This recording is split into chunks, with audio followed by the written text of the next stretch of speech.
बेटा हुण आपां 10वीं क्लास का अध्याय 10 ਚੱਕਰ सर्कल ਦੀ अभ्यास 10.2 शुरू करन जा रहे हैं। लेकिन 10.2 शुरू करन तो पहला मैं तुहानूं एक बहुत ही सिंपल 4 डायग्राम्स याद कराना चाहुंदा हाँ, ਜਿਹੜੇ कि तुहाडे पूरी अभ्यास ਨੂੰ हल करन दे विच बहुत ही मदद करनगे। जेकर किसी भी सवाल दे विच तुसीं स्पर्श रेखा, इंग्लिश विच असीं सिर्फ टेंजेंट एस नहीं लगा, टेंजेंट टी, तो तुसीं ये डायग्राम चुपचाप ये डायग्राम बना देना बस। इस डायग्राम बनाने तो बाद तुहानूं मैं दस्सिया सीगा कि स्पर्श बिंदु नाल जे कोई अर्धव्यास बने तो वो स्पर्श रेखा ते लंब हुंदी है। इसनूं जो भी तुसीं नाम दिता होएगा डायग्राम दे विच, मैं फिलहाल ए नाम दिता है, तुसीं ए बराबर 90 स्पर्श बिंदु ते बने अर्धव्यास स्पर्श रेखा ते लंब हुंदा है। पंजाबी वाले बच्चों ने ते radius through point of contact is perpendicular to tangent English वाले बच्चों ने लिख देना है। उस तो बाद गल करनी है होर काम करन दी। समझ लग गई। जेकर किसी सवाल दे विच स्पर्श रेखावां जां इंग्लिश विच टेंजेंट्स एस लग गया ना, तो फिर दो टेंजेंट्स मतलब एक तो ज़्यादा स्पर्श रेखावां तो एक तो ज़्यादा मतलब दो स्पर्श रेखावां, तो बाहर एक बिंदु लैके दो स्पर्श रेखावां खिंचनियां ने ते केंद्र बिंदु तो स्पर्श बिंदुओं नूं मिला के जो भी तुसीं नाम दोगे, मैं फिलहाल ए ते बी नाम दिता है, तुसीं ए कोण भी 90 है, ए बराबर बी बराबर 90 लिख सकते हो। कारण वही स्पर्श बिंदु ते बने अर्धव्यास स्पर्श रेखा ते लंब होंदा है जां radius through point of contact is perpendicular to tangent. तुसीं ए लाइन लिख लेनी है बेटा, उस तो बाद सवाल नूं पढ़ के देखना अगे की करना। लगी गल समझ। फिक्स ने डायग्राम्स क्वेश्चन देखो, वो स्पर्श रेखा लिखी है, डायग्राम बना के लाइन लिख दो, आ लिखी है तो डायग्राम बना के लाइन लिख दो। उस तो बाद देखांगे क्वेश्चन की करना है आपां। तीजा डायग्राम देखो, जे किसी भी सवाल दे विच बेटा लिखा आ जाए स्पर्श रेखावां समांतर दे नाल, समांतर वर्ड भी होवे मतलब इंग्लिश विच पैरेलल टेंजेंट्स, टेंजेंट्स, तो उस केस के तुसीं एक डायग्राम बनाना है सर्कल का, एक व्यास खिंचना है तो दो स्पर्श रेखावां खिंच देनियां ने, तो मैं इसनूं ए ते बी नाम दिता है। एक इस पासे 90 बनाना है तो एक इस पासे, वैसे तो दोनों पासे 90 होंदे ने पर लर्निंग्स ने इस करके इस पासे तो इस पासे 90 बनाना है। तो कोण ए भी 90 है, बी भी 90 है, स्पर्श बिंदु ते बने अर्धव्यास स्पर्श रेखा ते लंब होंदा है। बेटा ये लाइन हर सवाल दे विच लिखी जाएगी, इस करके चंगी तरह याद कर लेनी है। जेकर किसी क्वेश्चन दे विच समकेंद्री या कॉन्सैंट्रिक सर्कल की गल होवे तो वह मतलब होंदा है कि केंद्र बिंदु एको ही है पर अर्धव्यास चेंज हो रही ने। तो मैं पहला एक प्रकार लैके ओ ते रख के एक सर्कल बनाया, फिर थोड़ी जी होर खोल के एक उसी प्रकार नूं ओ ते रख के फिर सर्कल बनाया है। तो हुण इहदे विच की है, देखो ध्यान नाल जिहड़ी लाइन जा रही है, देखो ये अंदरले चक्कर लई स्पर्श रेखा है पर बाहरले चक्कर लई जीवा है। किदां दी जीवा जो बाहरले चक्कर लिए जीवा का काम कर रही है लेकिन अंदरले चक्कर लिए स्पर्श रेखा का काम कर रही है। असी केंद्र बिंदु तो स्पर्श बिंदु नूं मिलाया तो अर्धव्यास बन गई, तो ये नाम दिता है तो इत्थे ए 90 क्यों होवेगा, स्पर्श बिंदु ते बने अर्धव्यास स्पर्श रेखा ते लंब हुंदा है जां radius through point of contact is perpendicular to tangent. तो ये 4 डायग्राम बेटा हुण तुहानूं मैं जिहड़े याद कराए ने, 4 डायग्राम चंगी तरह देखो समझो। तो हुण आपां सवाल नूं जदों हल करांगे 10.2 तो तुसीं देखिओ किन्ने सौखे तरीके नाल असीं हल करन जा रहे हां। ध्यान नाल देखना सारिआं ने। हुण पहले सवाल दे विच देखो की लिखिआ है, क्यू तो एक बिंदु क्यू तो एक चक्कर ते स्पर्श रेखा वाणी है, लेंथ ऑफ टेंजेंट एस नहीं है। इसका मतलब तुसीं किहड़ा डायग्राम बनाना है, पहला डायग्राम एक टेंजेंट वाला। देखो बेटा मैं तो जो तुहानूं याद कराया सीगा कि मैं एक चक्कर बना लिया है। हुण क्यू बिंदु तो आ बाहर वाला बिंदु क्या है, क्यू बिंदु, उस तो चक्कर ते स्पर्श रेखा की लंबाई, स्पर्श रेखा जिहड़ा आ हुंदी है बेटा है ना, स्पर्श रेखा की लंबाई 24 सेंटीमीटर है। क्यू दी केंद्र तो दूरी, क्यू दी केंद्र तो दूरी 25 सेंटीमीटर है। अर्धव्यास पता करनी है, इसनूं असीं एक्स मान लिया है। जो चीज़ पता करनी है, दूजी गल एक होर तरीके नाल समझा देना बेटा। इत्थे इसने इस पॉइंट नूं कोई नाम नहीं दिता है, मैं इसनूं ए नाम दिता है, इसनूं ओ नाम दे दिता है। ध्यान नाल देखना है, ए कोण हमेशा 90 होंदा, मैं तुहानूं दस्सिआ सी जो भी डायग्राम बनाना है फटाफट डायग्राम बना के इस बिंदु नूं कोई नाम देना है ए, तो तुसीं लिख देना है कि कोण ए 90 डिग्री का होवेगा, जिसका कारण की सीगा जो कि तुहानूं मैं याद कराया है, स्पर्श बिंदु ते बनिया अर्धव्यास स्पर्श रेखा ते लंब होंदा है। ਤੁਸੀਂ ਦੇਖ ਸਕਦੇ ਹੋ, ਅਸੀਂ ਲਿਖ ਲਿਆ ਬੇਟਾ ਇਹ ਪੱਕੀ ਲਾਈਨ ਜਿਹੜੀ ਡਾਇਗਰਾਮ ਬਣਾਉਣਾ ਅਤੇ ਇਹ ਕੋਣ 90 ਹੈ ਉਸਦਾ ਕਾਰਨ ਲਿਖਣਾ, ਇਹ ਪੱਕਾ ਫਿਕਸਡ ਹੈ। ਹੁਣ ਤੁਸੀਂ ਇੱਕ ਹੋਰ ਤਰੀਕੇ ਨਾਲ ਵੀ ਸਵਾਲ ਨੂੰ ਕਰ ਸਕਦੇ ਹੋ ਕਿ ਜੇਕਰ ਬੇਟਾ ਤੁਹਾਨੂੰ ਇਸ ਡਾਇਗਰਾਮ ਦੇ ਵਿੱਚ ਦੇਖੋ ਤਾਂ ਤੁਹਾਡੇ ਕੋਲ ਇੱਕ ਅਰਧ ਵਿਆਸ ਹੁੰਦੀ ਹੈ, ਇੱਕ ਸਪਰਸ਼ ਰੇਖਾ ਹੁੰਦੀ ਹੈ ਅਤੇ ਇੱਕ ਕੇਂਦਰ ਨਾਲ ਬਾਹਰਲੇ ਬਿੰਦੂ ਨੂੰ ਮਿਲਾਇਆ ਜਾਂਦਾ ਹੈ। ਜਿਹੜਾ ਤੁਸੀਂ ਜਿਹੜੀ ਆਹ ਭੁਜਾ ਹੁੰਦੀ ਬੇਟਾ 90 ਦੇ ਸਾਹਮਣੇ ਵਾਲੀ ਸਭ ਤੋਂ ਵੱਡੀ ਹੁੰਦੀ ਹੈ, ਠੀਕ ਹੈ। ਇਸ ਕਰਕੇ ਤੁਹਾਡੇ ਕੋਲ ਜਿਹੜੀ ਸਭ ਤੋਂ ਵੱਡੀ ਭੁਜਾ ਹੈ ਉਹ ਇੱਥੇ ਆਏਗੀ, ਅਰਧ ਵਿਆਸ ਤੁਸੀਂ ਪਤਾ ਕਰਨੀ ਹੈ ਉਹ x ਹੈ ਅਤੇ ਜਿਹੜੀ ਬਚੀ ਭੁਜਾ ਉਹ ਨੀਚੇ ਆਏਗੀ। ਅਤੇ ਹੁਣ ਤੁਸੀਂ ਤ੍ਰਿਭੁਜ OAQ ਦੇਖੋ ਧਿਆਨ ਨਾਲ, ਤ੍ਰਿਭੁਜ OAQ ਵਿੱਚ ਕੋਣ A ਤੁਸੀਂ ਹੁਣੇ ਦੱਸਿਆ 90 ਡਿਗਰੀ ਹੈ ਤਾਂ ਤੁਹਾਡੇ ਕੋਲ ਥਿਊਰਮ ਲੱਗ ਗਈ ਹੈ h ਦੀ ਘਾਤ 2 ਬਰਾਬਰੇ b ਦੀ ਘਾਤ 2 ਜਮਾ b ਦੀ ਘਾਤ 2, ਠੀਕ ਹੈ ਨਾ ਬੇਟਾ। h ਦੀ ਘਾਤ 2 ਬਰਾਬਰ p ਦੀ ਘਾਤ 2 ਜਮਾ b ਦੀ ਘਾਤ 2 ਆ ਗਿਆ ਹੈ। ਹੁਣ 90 ਦੇ ਬਿਲਕੁਲ ਸਾਹਮਣੇ ਤੁਹਾਨੂੰ ਦੱਸਿਆ ਹਮੇਸ਼ਾ h ਮੰਨਣਾ ਹੈ, ਖੜਵੀਂ ਲਾਈਨ ਨੂੰ p ਅਤੇ ਲੇਟਵੀਂ ਨੂੰ b, ਅਤੇ ਬਸ ਇਹ ਵੈਲਿਊਜ਼ ਨੂੰ ਭਰ ਦੇਣਾ ਹੈ ਬੇਟਾ।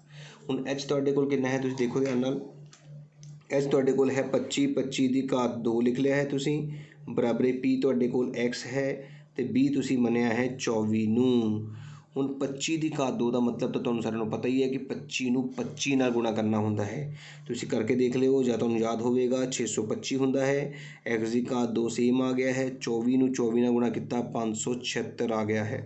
ਹੁਣ 625 ਦੇ ਕੋਲ 576 ਨੇ ਮਾਈਨਸ ਹੋਣ ਜਾਣਾ ਹੈ, ਬਰਾਬਰ ਕੀ ਰਹਿ ਗਿਆ x ਦੀ ਘਾਤ 2। ਹੁਣ 625 ਦੇ ਵਿੱਚੋਂ 576 ਨੂੰ ਘਟਾਇਆ ਅਤੇ ਤੁਸੀਂ ਘਟਾ ਕੇ ਦੇਖਿਆ ਅਤੇ ਤੁਹਾਡੇ ਕੋਲ ਕਿੰਨਾ ਬਚ ਗਿਆ, 15 ਚੋਂ 6 ਗਏ 9, 49। ਹੁਣ ਤੁਸੀਂ ਸੋਚੋ ਕਿਸ ਅੱਖਰ ਦੀ ਘਾਤ 2 ਹੁੰਦਾ ਹੈ। 49 ਬੇਟਾ 7 ਦੀ ਘਾਤ 2 ਹੁੰਦਾ ਹੈ, ਘਾਤ 2 ਕੱਟੀਆਂ ਗਈਆਂ, ਇਹਦਾ ਮਤਲਬ x ਦਾ ਮੁੱਲ ਤੁਹਾਡੇ ਕੋਲ ਆ ਗਿਆ ਹੈ 7 ਸੈਂਟੀਮੀਟਰ, ਜੋ ਕਿ ਤੁਹਾਡਾ ਇਸ ਸਵਾਲ ਦਾ ਆਨਸਰ ਹੋਏਗਾ। ਅਤੇ ਉਮੀਦ ਕਰ ਰਿਹਾ ਤੁਹਾਨੂੰ ਸਮਝ ਆਇਆ ਹੋਵੇਗਾ ਕਿਸ ਤਰੀਕੇ ਨਾਲ ਤੁਹਾਨੂੰ ਮੈਂ ਸਮਝਾਇਆ ਹੈ ਕਿ ਤੁਸੀਂ ਜਦੋਂ ਵੀ ਸਪਰਸ਼ ਰੇਖਾ ਆਵੇਗਾ ਤੁਸੀਂ ਕੋਈ ਡਾਇਗਰਾਮ ਬਣਾਉਣਾ ਹੈ ਅਤੇ ਉਹਦੇ ਵਿੱਚ ਵੈਲਿਊਜ਼ ਭਰ ਕੇ ਤੁਸੀਂ ਹਮੇਸ਼ਾ ਪਾਇਥਾਗੋਰਸ ਥਿਊਰਮ ਦਾ ਹੀ ਵਰਤੋਂ ਕਰਨੀ ਹੈ। ਹੁਣ ਦੂਜਾ ਸਵਾਲ ਦੇਖਣ ਜਾ ਰਹੇ ਹਾਂ, ਧਿਆਨ ਨਾਲ ਦੇਖਿਓ ਸਾਰੇ ਬੇਟਾ। ਦੂਜੇ ਸਵਾਲ ਦੇ ਵਿੱਚ ਦੇਖੋ ਤੁਹਾਨੂੰ ਲਿਖਿਆ ਗਿਆ ਹੈ ਚੱਕਰ ਦੀ 2 ਸਪਰਸ਼ ਰੇਖਾਵਾਂ ਟੇਂਜੈਂਟਸ, ਅਤੇ ਫਿਰ ਤੁਹਾਨੂੰ ਮੈਂ ਡਾਇਗਰਾਮ ਸਮਝਾਇਆ ਸੀਗਾ, ਉਹੀ ਡਾਇਗਰਾਮ ਦੇਖੋ ਬੁੱਕ ਵਾਲੇ ਨੇ ਵੀ ਬਣਾ ਕੇ ਹੀ ਦੇ ਦਿੱਤਾ ਹੈ ਕਿ ਬਾਹਰ ਬਿੰਦੂ ਤੋਂ ਦੋ ਸਪਰਸ਼ ਰੇਖਾਵਾਂ ਅਤੇ ਸਪਰਸ਼ ਬਿੰਦੂ ਨਾਲ ਕੇਂਦਰ ਨੂੰ ਮਿਲਾਉਣ ਨਾਲ ਤੁਹਾਨੂੰ ਪਤਾ ਹੈ ਕਿ ਇਹ ਕੋਣ 90 ਦਾ ਬਣਦਾ ਹੈ ਅਤੇ ਇਹ ਵੀ ਕੋਣ 90 ਦਾ, ਅਤੇ ਅਸੀਂ ਜਿਹੜੀ ਲਾਈਨ ਲਿਖੀ ਸੀ ਉਹ ਲਾਈਨ ਲਿਖਣੀ ਹੈ ਕਿ ਕੋਣ P ਅਤੇ ਕੋਣ Q, ਕੋਣ P ਅਤੇ ਕੋਣ Q ਦੋਨੋਂ ਹੀ 90 ਡਿਗਰੀ ਦੇ ਹੋਣਗੇ, ਜਿਸ ਦਾ ਕਾਰਨ ਦੇਖੋ ਬੇਟਾ ਅਸੀਂ ਲਿਖ ਲਿਆ ਹੈ ਕਿ ਕੋਣ P ਅਤੇ ਕੋਣ Q 90 ਹੁੰਦਾ ਹੈ, ਸਪਰਸ਼ ਬਿੰਦੂ ਤੇ ਬਣਿਆ ਅਰਧ ਵਿਆਸ ਸਪਰਸ਼ ਰੇਖਾ 'ਤੇ ਲੰਬ ਹੁੰਦਾ ਹੈ, radius through point of contact is perpendicular, ਬੇਟਾ ਸ਼ਾਰਟ ਫਾਰਮ 'ਚ ਲਿਖਿਆ ਪਰਪੈਂਡੀਕੂਲਰ ਪਾ ਕੇ R ਲਿਖਿਆ ਪਰਪੈਂਡੀਕੂਲਰ ਟੂ ਟੇਂਜੈਂਟ। ਹੁਣ ਦੇਖੋ ਤੁਸੀਂ ਧਿਆਨ ਨਾਲ ਕਿ ਜਿਹੜਾ ਮੈਂ ਡਾਇਗਰਾਮ ਹਾਈਲਾਈਟ ਕਰ ਰਿਹਾ, ਧਿਆਨ ਨਾਲ ਦੇਖ ਕੇ ਦੱਸੋ, ਇਹ ਚਤੁਰਭੁਜ ਨਹੀਂ ਹੋਇਆ, ਚਤੁਰਭੁਜ ਹੈ ਨਾ, ਅਤੇ ਚਤੁਰਭੁਜ ਦੇ 4 ਕੋਣਾਂ ਦਾ ਜੋੜ ਕਿੰਨਾ ਹੁੰਦਾ ਹੈ 360, ਬਿਲਕੁਲ ਠੀਕ। ਅਤੇ ਫਿਰ POQT ਚਤੁਰਭੁਜ, POQT ਵਿੱਚ ਕੋਣ P ਜਮਾ ਕੋਣ O ਜਮਾ ਕੋਣ Q ਜਮਾ ਕੋਣ T ਕਿਹਦੇ ਬਰਾਬਰ ਹੁੰਦਾ ਹੈ, ਤੁਸੀਂ ਦੱਸਿਆ ਹੁਣੇ 360 'ਤੇ। ਕੋਣ P ਤੁਸੀਂ ਹੁਣੇ ਦੱਸਿਆ 90 ਡਿਗਰੀ ਦੇ ਬਰਾਬਰ ਹੁੰਦਾ ਹੈ, ਉਹ ਕੋਣ 110 ਡਿਗਰੀ ਦਿੱਤਾ ਗਿਆ ਹੈ, Q ਕੋਣ ਹੁਣੇ ਆਪਾਂ ਦੱਸਿਆ 90 ਡਿਗਰੀ ਦੇ ਬਰਾਬਰ ਹੁੰਦਾ ਹੈ, ਅਤੇ T ਕੋਣ ਸਾਨੂੰ ਨਹੀਂ ਪਤਾ, ਉਸਨੂੰ T ਹੀ ਰਹਿਣ ਦਿੰਦੇ ਹਾਂ। 90 ਅਤੇ 110 ਜੋੜੇ 200, 200 ਵਿੱਚ 90 ਜੋੜੇ 290 ਜਮਾ ਕੋਣ T ਬਰਾਬਰ ਕਿੰਨਾ ਆ ਗਿਆ 360। ਤਾਂ ਕੋਣ T ਪਤਾ ਕਰਨ ਲਈ 360 ਦੇ ਕੋਲ 290 ਮਾਈਨਸ ਹੋ ਜਾਣਗੇ, ਅਤੇ ਕੋਣ T ਕਿੰਨਾ ਆ ਗਿਆ ਤੁਹਾਡੇ ਕੋਲ 70 ਡਿਗਰੀ। ਅਤੇ ਹੁਣ ਤੁਸੀਂ ਦੇਖ ਸਕਦੇ ਹੋ ਤੁਹਾਡੇ ਕੋਲ ਕਿਹੜਾ ਆਪਸ਼ਨ ਜਿਹੜਾ ਹੈ ਉਹ 70 ਡਿਗਰੀ ਨਾਲ ਮੈਚ ਕਰਦਾ ਹੈ, B ਆਪਸ਼ਨ ਤੁਹਾਡਾ ਬਿਲਕੁਲ ਸਹੀ ਆਪਸ਼ਨ ਹੋਵੇਗਾ। ਇਸ ਤਰ੍ਹਾਂ ਅਸੀਂ ਇਸ ਸਵਾਲ ਨੂੰ ਕੰਪਲੀਟ ਕੀਤਾ ਹੈ। ਇੰਗਲਿਸ਼ ਵਾਲੇ ਬੱਚੇ ਨੇ ਚਤੁਰਭੁਜ POQT ਵਿੱਚ ਦੀ ਥਾਂ ਲਿਖਣਾ ਹੈ ਇਨ ਕੁਆਡੀਲੇਟਰਲ POQT, ਬਾਕੀ ਸਾਰਾ ਦਾ ਸਾਰਾ ਕੰਮ ਬਿਲਕੁਲ ਸੇਮ ਕਰਨਾ ਹੈ। ਉਮੀਦ ਕਰ ਰਿਹਾ ਤੁਹਾਨੂੰ ਸਮਝ ਆਇਆ ਹੋਵੇਗਾ ਕਿ ਜੇ ਰੇਖਾ ਲਿਖਿਆ ਹੈ ਤਾਂ ਕਿਹੜਾ ਡਾਇਗਰਾਮ ਬਣਾਉਣਾ ਹੈ, ਰੇਖਾਵਾਂ ਦੇ ਵਿੱਚ ਕਿਹੜਾ ਡਾਇਗਰਾਮ ਬਣੇਗਾ। ਹੁਣ ਤੀਜਾ ਸਵਾਲ ਦੇਖੋ ਧਿਆਨ ਨਾਲ। ਹੁਣ ਬੇਟਾ ਤੀਜੇ ਸਵਾਲ 'ਚ ਦੇਖੋ ਸਾਨੂੰ ਕੀ ਲਿਖਿਆ ਹੈ, ਜੇਕਰ ਇੱਕ ਬਿੰਦੂ P ਤੋਂ ਉਹ ਕੇਂਦਰ ਵਾਲੇ ਕਿਸੇ ਚੱਕਰ ਤੇ PAPB ਸਪਰਸ਼ ਰੇਖਾਵਾਂ ਹੈ ਨਾ टेंजेंट्स तो अंडरस्टूड है तुहानूं समझ लग गया होगा कि मेरा दूजा डायग्राम बनेगा। मैं वो डायग्राम पहले बना लेना, ध्यान नाल देखियो। देखो बेटा असीं अपना स्पर्श रेखावां वाला डायग्राम बना लिया है। जेकर बिंदु P तो बिंदु P हो गया तुहाडे कोल ਉਹ ਕੇਂਦਰ ਵਾਲੇ ਚੱਕਰ ਤੇ PA ਤੇ PB ਤੋਂ ਸਪਰਸ਼ ਰੇਖਾਵਾਂ ਖਿੱਚੀਆਂ ਜਾਂਦੀਆਂ ਹਨ। ਸਪਰਸ਼ ਰੇਖਾਵਾਂ ਆਪਸ ਵਿੱਚ 80 ਡਿਗਰੀ ਦੇ ਕੋਣ ਤੇ ਝੁਕੀਆਂ ਹਨ। ਸਪਰਸ਼ ਰੇਖਾਵਾਂ ਦੇਖੋ ਦੋ ਨੇ AP ਤੇ BP ਵੀ ਹੈ ਨਾ, ਆਪਸ ਵਿੱਚ ਤਾਂ ਉਹ ਇੱਥੇ ਮਿਲਦੀਆਂ ਨਾ, ਤੇ ਇੱਥੇ ਕਿੰਨਾ ਕੋਣ ਦਿੱਤਾ ਗਿਆ ਸਾਨੂੰ 80 ਡਿਗਰੀ। ਧਿਆਨ ਨਾਲ ਦੇਖਣਾ ਬੇਟਾ ਸਾਰਿਆਂ ਨੇ। ਹੁਣ ਸਭ ਤੋਂ ਪਹਿਲਾਂ ਤੁਹਾਨੂੰ ਮੈਂ ਦੱਸਿਆ ਸੀ ਕਿ ਜਦੋਂ ਵੀ ਇਹ ਡਾਇਗਰਾਮ ਬਣਾਉਣਾ ਹੈ ਤੁਹਾਨੂੰ A ਕੋਣ 90 ਦਾ ਹੁੰਦਾ ਹੈ ਤੇ B ਕੋਣ 90 ਦਾ ਹੁੰਦਾ ਹੈ, ਜਿਸ ਦਾ ਕਾਰਨ ਹੁੰਦਾ ਹੈ ਸਪਰਸ਼ ਰੇਖਾ ਤੇ ਸਪਰਸ਼ ਬਿੰਦੂ ਦੇ ਬਣੇ ਅਰਧ ਵਿਆਸ ਸਪਰਸ਼ ਰੇਖਾ ਤੇ ਲੰਬ ਹੁੰਦਾ ਹੈ। ਉਹ ਲਿਖ ਲਈਏ। ठीक है बेटा ਅਸੀਂ लिख लिया है कि कोण A ਦੇ कोण भी 90 ਹੁੰਦੇ ਨੇ, ਜਿਸ ਦਾ ਕਾਰਨ ਹੈ ਸਪਰਸ਼ ਬਿੰਦੂ ਤੇ ਬਣੇ ਅਰਧ ਵਿਆਸ ਸਪਰਸ਼ ਰੇਖਾ ਦੇ ਲੰਬ ਹੁੰਦਾ ਹੈ। Radius through point of contact is perpendicular to tangent. ਹੁਣ ਆ ਦੇਖੋ ਫਿਰ ਦੁਬਾਰਾ ਤੁਹਾਡੇ ਕੋਲ ਜਿਹੜਾ ਮੈਂ ਹਾਈਲਾਈਟ ਕਰ ਰਿਹਾ ਕੀ ਬਣ ਗਿਆ ਹੈ ਚਤੁਰਭੁਜ ਬਣ ਗਿਆ ਹੈ। ਦੇਖੋ ਧਿਆਨ ਨਾਲ ਚਾਰ ਭੁਜਾਵਾਂ ਵਾਲਾ ਚਤੁਰਭੁਜ ਜਿਸ ਦੇ ਚਾਰੇ ਕੋਣਾਂ ਦਾ ਜੋੜ 360 ਹੁੰਦਾ ਹੈ। ਇਸ ਕਰਕੇ ਚਤੁਰਭੁਜ AOBP ਵਿੱਚ ਅਸੀਂ ਲਿਖ ਲਿਆ ਹੈ ਇਨ ਕੁਆਡਰੀਲੇਟਰਲ AOBP ਅਸੀਂ ਉਹ ਕੋਣ ਇਹ ਪੂਰਾ ਦਾ ਪੂਰਾ ਉਹ ਕੋਣ ਬੇਟਾ ਸਾਡੇ ਕੋਲ ਕਿੰਨਾ ਆ ਗਿਆ ਹੈ 100 ਡਿਗਰੀ। ਪਰ ਅਸੀਂ ਬੇਟਾ ਕੱਢਣਾ ਕੀ ਹੈ ਦੇਖੋ ਧਿਆਨ ਨਾਲ, ਅਸੀਂ ਕੱਢਣਾ ਹੈ POA ਮਤਲਬ ਅਸੀਂ ਇਹਦੇ ਵਿੱਚ ਇੱਕ ਲਾਈਨ ਜੁਆਇਨ ਕਰਾਂਗੇ। ਅਸੀਂ ਇੰਨਾ ਕੋਣ ਪਤਾ ਕਰਨਾ ਹੈ ਬੇਟਾ, ਠੀਕ ਹੈ ਨਾ, ਇੰਨਾ ਕੋਣ ਪਤਾ ਕਰਨਾ ਹੈ। ਹੁਣ ਤੁਸੀਂ ਸੋਚੋ ਜੇ ਇਹ ਪੂਰਾ ਕੋਣ 100 ਆਇਆ ਹੈ ਤਾਂ ਇੰਨਾ ਕੋਣ ਅੱਧਾ ਕਿੰਨਾ ਹੋਏਗਾ 50 ਡਿਗਰੀ ਹੋਏਗਾ ਹੈ ਨਾ। तो इसका मतलब कोण POA कितना होएगा 100 ਦਾ ਅੱਧਾ ਜੋ ਕਿ 50 ਡਿਗਰੀ ਦੇ ਬਰਾਬਰ ਹੋਏਗਾ। ਤੇ ਅਸੀਂ ਹੁਣ ਆਪਸ਼ਨ ਦੇ ਵਿੱਚ ਦੇਖਾਂਗੇ ਸਾਡਾ 50 ਡਿਗਰੀ ਇਹ ਆਪਸ਼ਨ ਹੈ ਬੇਟਾ। ਲੇਕਿਨ ਜੇਕਰ ਬੇਟਾ ਤੁਹਾਡੇ ਕੋਲ ਇਹ ਸਵਾਲ 4 ਨੰਬਰ ਦੇ ਵਿੱਚ ਆ ਜਾਂਦਾ ਹੈ ਤਾਂ ਤੁਸੀਂ ਬਸ ਇੱਕ ਕੰਮ ਐਕਸਟਰਾ ਕਰਨਾ ਹੈ। ਧਿਆਨ ਨਾਲ ਦੇਖਿਓ ਕਿਹੜਾ ਤ੍ਰਿਭੁਜ OAP ਅਤੇ त्रिभुज OBP ਆ ਜਿਹੜੇ ਦੋ त्रिभुज ਇੱਕ ਇਸ OP ਨੇ ਦੋ त्रिभुज ਬਣਾਏ ਨੇ ਨਾ, ਇਹ ਦੋਨੋਂ त्रिभुज ਲੈ ਲੈਣੇ ਨੇ। ਸਭ ਤੋਂ ਪਹਿਲਾਂ ਤੁਸੀਂ ਲਿਖਣਾ ਹੈ OA ਬਰਾਬਰ OB, OA ਬਰਾਬਰ OB ਕਾਰਨ ਅਰਧ ਵਿਆਸ ਰੇਡੀਅਸ ਕਹਿ ਸਕਦੇ ਹੋ ਇੰਗਲਿਸ਼ ਵਾਲੇ ਬੱਚੇ ਇਸ ਨੂੰ। ਉਸ ਤੋਂ ਬਾਅਦ ਤੁਸੀਂ ਕੀ ਲਿਖਣਾ ਹੈ OP ਸਾਂਝੀ ਭੁਜਾ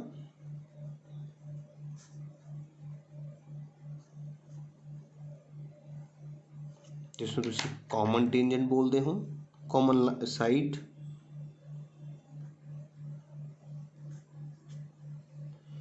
इस तो बाद तीजे नंबर ते तुसी की लिखना है, ध्यान देखो सारे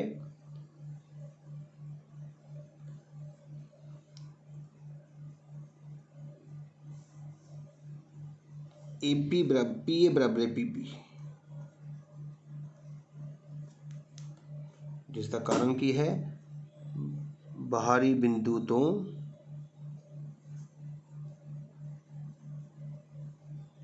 स्पर्श रेखावां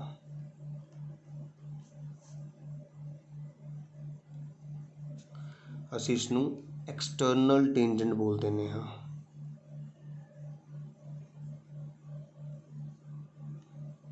टेंजेंट्स ठीक है ना बेटा। तो ਅਸੀਂ ਕੀ ਲਿਖਾਂਗੇ ਇੱਥੇ side side side side side side rule तो त्रिभुज OAP ਸਰਬੰਗ ਸਮ ਹੋ ਗਿਆ त्रिभुज OBP ਦੇ।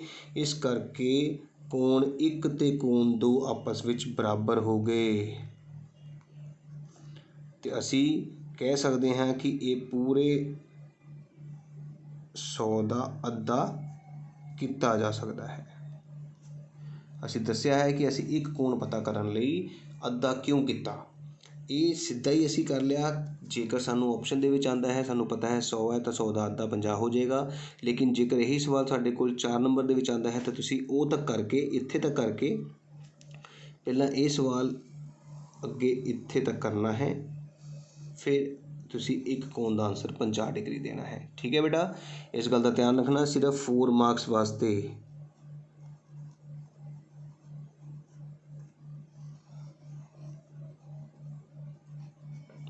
ठीक है बेटा। अदरवाइज साडा आंसर POA 50 डिग्री आ चुका सीगा। उम्मीद कर तुहानूं समझ आई होਵੇਗੀ कि स्टार्टिंग तक बिल्कुल सेम है कि जो रेखावां देखिया असीं एक डायग्राम बना लिया है तो उहदे विच ए कोण ते बी कोण 90 डिग्री क्यों हुंदा है उसका कारण लिखना हुंदा है, तो फिर चतुर्भुज के 4 कोणां दा जोड़ 360 कट के असीं पूरा ओ कोण पता कर लिया। ये वाला पूरा इस ओ आ गया साडे कोल।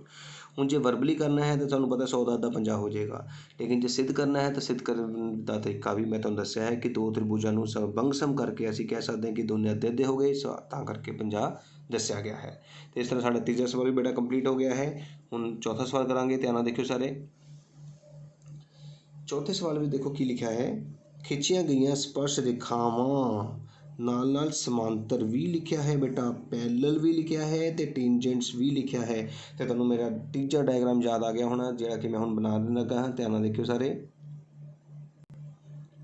देखो बेटा असीं डायग्राम भी बना लिया है कि जिवें मैं तुहानूं दस्सिया सीगा कि कोण A भी 90 हुंदा है, कोण B भी 90 हुंदा है, जिसका कारण स्पर्श बिंदु ते बने अर्ध व्यास स्पर्श रेखा ते लंब हुंदा है। इंग्लिश वाले बच्चे लिए भी लिख लिया है।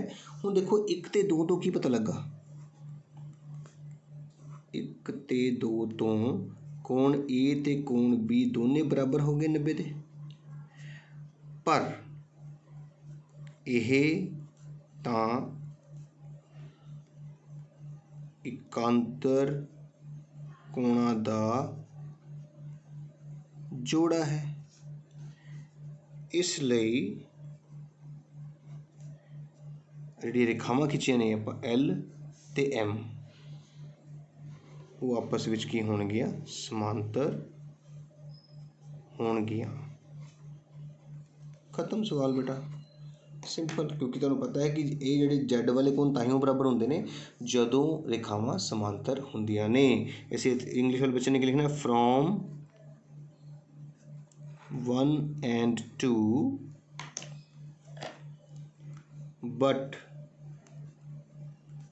it is pair of alternative